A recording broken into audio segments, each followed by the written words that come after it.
Hello everyone. In this video, we'll guide you on how to install Network Adapter Driver for Windows quickly and easily.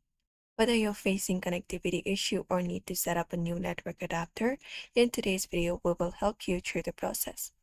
So the first thing you can do is once you open up your desktop, so what you may do is you can go to Device Manager. For that, you can go to the search for Device Manager, open it up on your screen, and this pops up on your screen, this window. So let me expand it. And you can go to the network adapter section and expand it and look for the adapter right now. Right now, mine is this one right here, but you can look up for the adapter and try to install the one.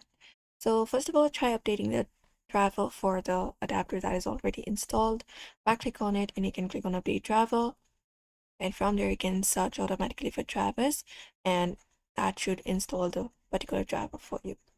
Or if not, what you can do is you can detect the adapter.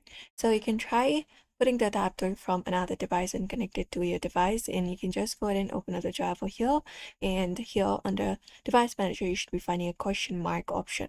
So you just need to find the adapter that you have added and right click on it, and then you can click on update driver. And once you do is you can search automatically for drivers. So you can select this option called browse my computer for drivers, and you can locate the driver that you particularly added that you would like to install. You can select this option called let me pick from a list of available drivers on my computers. From there, just go ahead and select your driver and click on next and install the latest driver for your Windows and do so. And that is it. You may follow this method in order to do so. And that's it. You have successfully installed the network adapter on your Windows. So if this video helped you out, don't forget to hit like and subscribe for more quick tutorials.